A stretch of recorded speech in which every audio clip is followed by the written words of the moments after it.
Hi everybody, it's Christy Kern. I'm your instructor, and I just wanted to say hi and let you know that we are just about to embark on our Chapter 2. You've got until Wednesday to get your Chapter 1 assignment in, but go ahead and start reading Chapter 2 and start working toward that assignment this week if you would. I went ahead and opened that today, so you should have access to week 2, your assignments, and the PowerPoint, the outline, and all of that. So check that out if you would, and be sure that your assignment's turned in by Wednesday. Most of you have turned those in, and I appreciate it so much. I'm going to be grading those soon and have your grades posted before you know it. I wanted to tell you, too, that I particularly enjoyed meeting you all through the introductions. It's hard in an online class sometimes to feel like you know each other, but I really appreciate the effort that you put into writing your introductions. And if you have a chance, go back and read about some of your classmates and learn a little bit more about them as well, because it was helpful for me. I really appreciated it. Business Communications Week 2 is going to be looking more at understanding the communication process, where you have an idea, you encode a message, you deliver, select the channel that you're going to deliver it, you're going to deliver your message, and then the receiver is going to decode what they think you meant and then give you feedback. So we're going to start thinking about that whole process. And one of the things you need to know is that the revision process is just as important as the pre-writing and the drafting of your messages.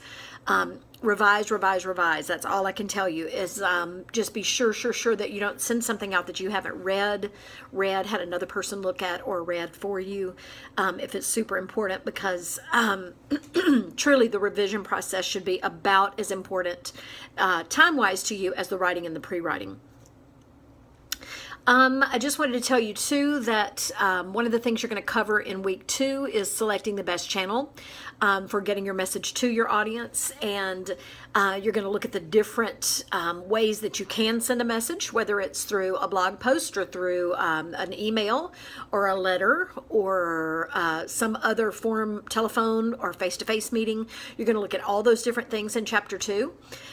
You're going to realize in Chapter 2 that people are always looking at your messaging and thinking automatically, what's in it for me? And so you need to start thinking in terms of writing for them rather than for yourself. And we're going to have some excellent examples of ways that you can modify your language just a little bit to make your reader more interested based on what's in it for them, if you write to that angle rather than what's in it for you, the writer. We're going to talk a lot in this chapter about being positive instead of negative. Things that you don't even perceive as being negative, your reader might. So we're going to look at a lot of different languages and a lot of rewrites to make things richer and more positive for your readers. And I think you'll see that it's going to pay off for you in the long run. It's going to be a really good week for you to think about what you want to get out of this class. I feel like really and truly, if you will pay attention in this part of our learning, you can make a huge difference in your writing style long term. If you can make changes that are incremental and small at this phase of your writing, they will be changes that you will implement forever if you can make habits out of them. So if we can think how to write more for our reader instead of for ourselves, if you can think of how to make messages positive instead of having a negative twist, if you can just think of the economy of words and using as few words as possible, think about the things that you can write that would make something maybe be misperceived. For example, you've heard people say all caps in writing means you're shouting. Really, we don't want to use a lot of fonts. We don't want to use a lot of highlights or different colored fonts. All those things can send strong messages that are sometimes subliminal. Sometimes you might not realize. You might think you're doing it to bring attention to something where someone else might perceive it as you being very negative or using strong words. So it's going to be an interesting chapter, I think you'll find. I hope you enjoy it. Be sure to get your lessons in, your assignments for Chapter 1 in by Wednesday.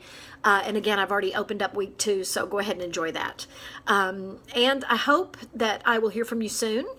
If you have any questions or just want to chat about any of the coursework or your grades, you can send me an email or stop by the shed and we can visit about it. Otherwise, I just wish you the best and hope you have a good week. Thanks a lot.